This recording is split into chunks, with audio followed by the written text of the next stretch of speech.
At 53, I'm doing things I was once terrified of, and travelling solo has changed everything. I know why you are sore now. It's from all the pumping.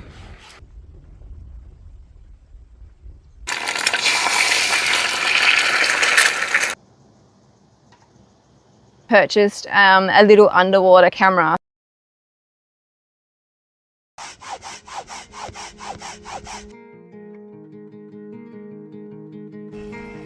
I'm a solo woman at 53, and van life has changed what I believe I'm capable of.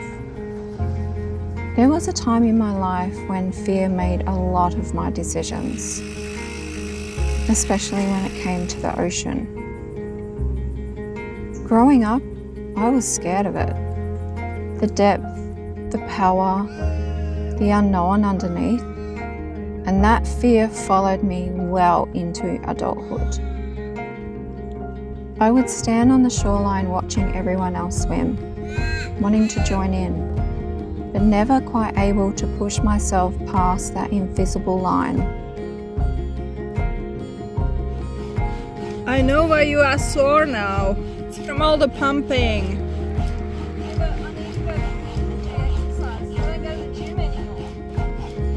Yeah, that is much faster than mine. It's faster. That hurts. But I think the last, when you are putting the pressure in, that becomes much harder.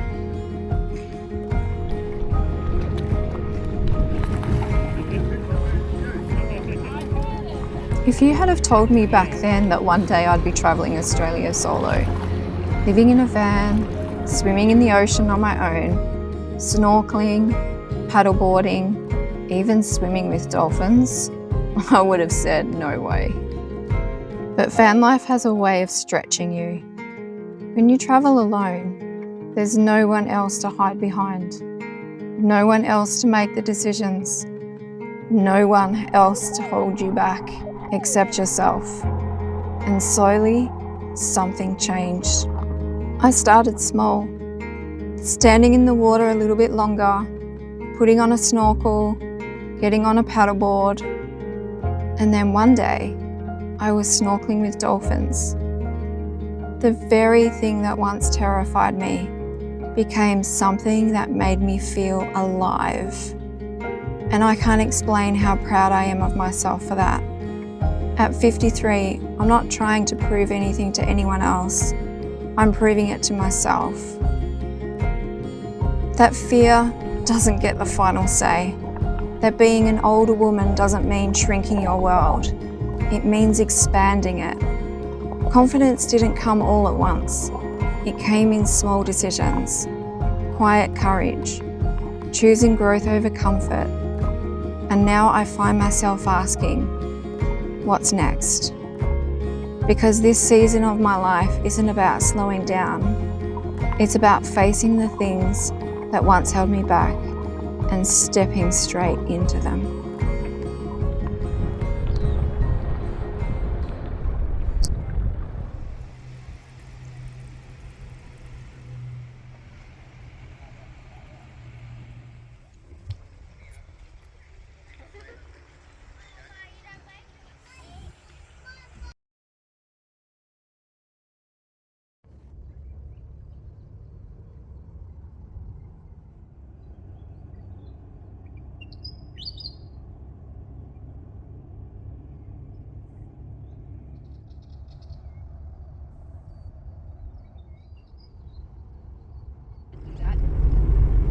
Yana and I had packed up and gone and done some grocery shopping to restock, headed to the laundry and washed our clothes before we parted ways and I headed down to Preston Beach to have a bit of a look around.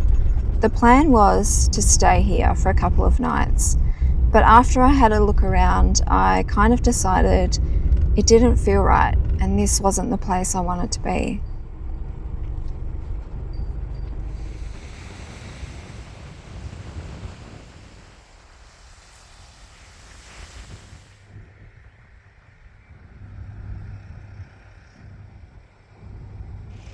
I messaged Jana and told her to meet me at the place we were a few weeks ago. I don't know that she was very impressed, but it's a much nicer place and somewhere that just makes me feel at peace.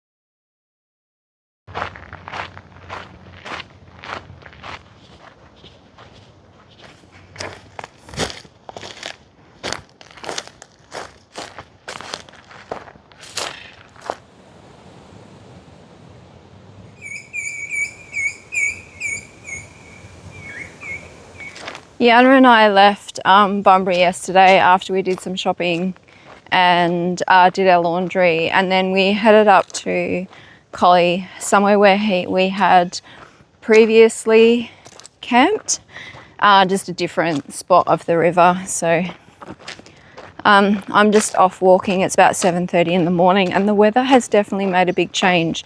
Yesterday was about 34, 35 degrees when we got here, and now today they're saying like tops of 26. So I don't know, massive change. I know that there is a cyclone up north. I'm not sure if that's got something to do with the weather today. But while Yana's still sleeping, I thought I'd go off for a little bit of an explore and my morning walk, because it's the favourite part of the day.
So for the past couple of days, I've been parked up under trees and it's been really, really shady.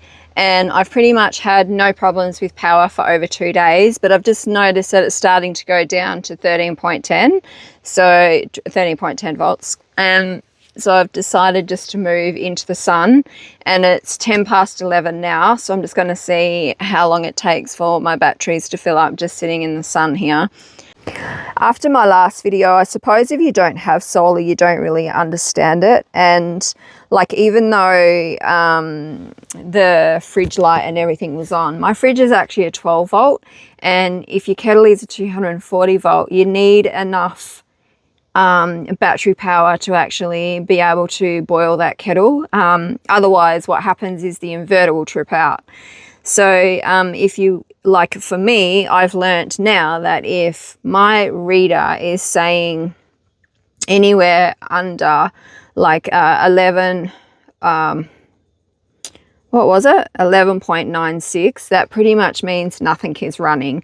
Everything's on standby. So the fridges and even the Dometic, they have like a trip switch thing on them. And it just goes into like a standby mode. So they're kind of on, but they're not on, if that makes sense, until your power comes back enough for the compressor to come on. So the compressors will actually turn off until you've got enough solar power for it to work properly again. So when you're adding 240 volt appliances in, like a kettle, a fry pan, an air fryer, you need to make sure that you have enough power for them to actually run. Otherwise, it's just going to trip out. So I was using the Bluetti in my last video because my battery power was that low, and you know, like, it does take a couple of hours when it does get that low for the sun and for driving, because my batteries are attached to the alternator for extra charging. It does take a little while for it all to work and come together. So for now, I can see that, you know, like the power. So this tells me how much is coming in. And I also have it on my phone and that as well. This is actually the inverter. So I've had the inverter on because I just boiled the kettle to wash my breakfast dishes. And for now, I just prefer to park in the sun for a couple of hours, top them back up so I don't deaden them completely, because the last thing I want is to do any damage to the batteries. But I'll try and explain this as best I can. The sun gives energy to the solar panels that then goes onto a charge controller. That charge controller then converts that energy from the sun, from the solar panels, into battery energy. So it kind of goes into a bit of a circle kind of thing. So sun, solar, charge controller, battery, and then the battery can convert that energy into 12 volt, or it can be converted into 240 volt. That's the easiest way that I can try and explain it. And I'll try and add a little bit more of this into my videos as I go. So I have 3 100 lithium batteries at the moment, which I'm going to upgrade that very soon because I'm putting in an AC in about a month, 5 weeks time. And I'm having some upgrades done on the van. So I've decided that I'm going to put in another 100 amp hour battery, so that'll give me 400. I've got 360 watts of a power for solar, which are flexi panels, which are directly onto the roof of my van. And then I've also got a DC-DC charger, which charges the batteries from the alternator when you're driving. It gives you a little bit of a trickle feed into your batteries as well. So the other thing I'm going to do for an upgrade is I'm going to put an external point in underneath the van so I can put in some extra solar panels. So when I'm off grid, like we've already been here, this is our 3rd day, that I'm able to put out the other solar panels, and then that way I can kind of move them around as well and make it a little bit more user-friendly, that I'm not having to literally get in the car and drive and find the sun and stay in it a couple of hours to re-top up the batteries. But yeah, hope that explains it. I don't know.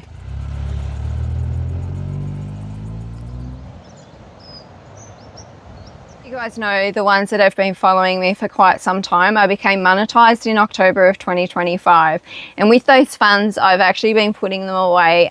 I've been using those funds to put diesel into the car, and recently I just purchased a little underwater camera. So all of the footage that you see underwater has been actually taken with this. It's just a little Action 4, and I have it on my Amazon shop link.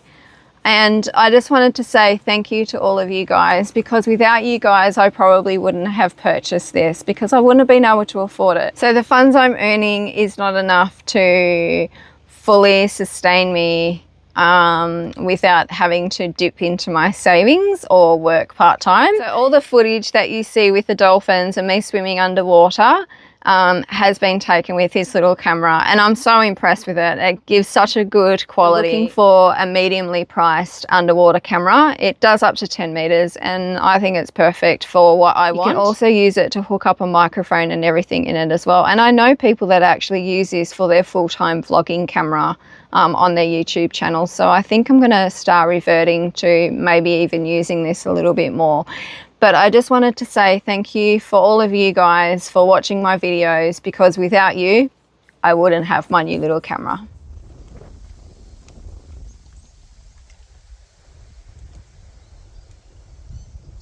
If you've ever felt like you were too old, too scared, or too late, this is your sign. Subscribe and come along with me as I keep pushing past fear and living life on my own terms.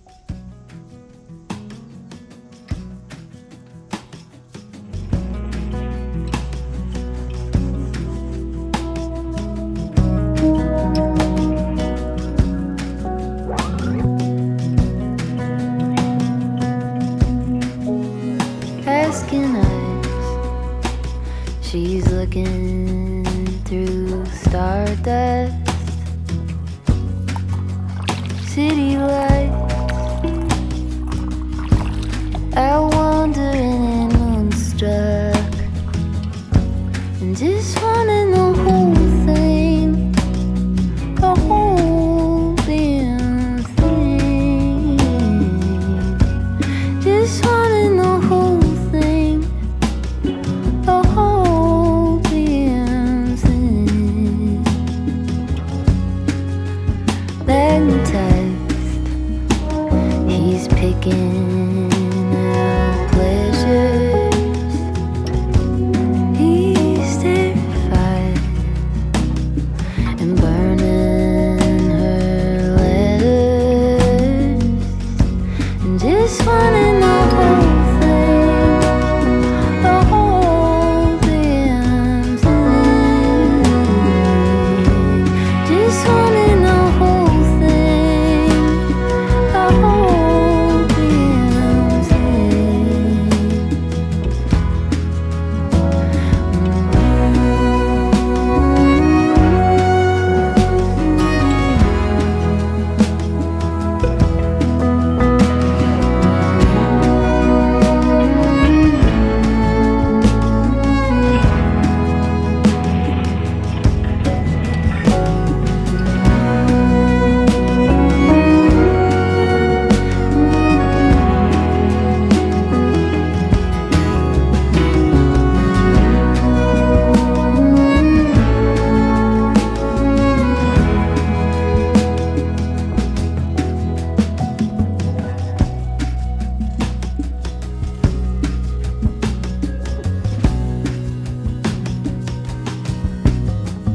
Like a child lit up by the moon, here as snow, and just telling the truth. Just wanted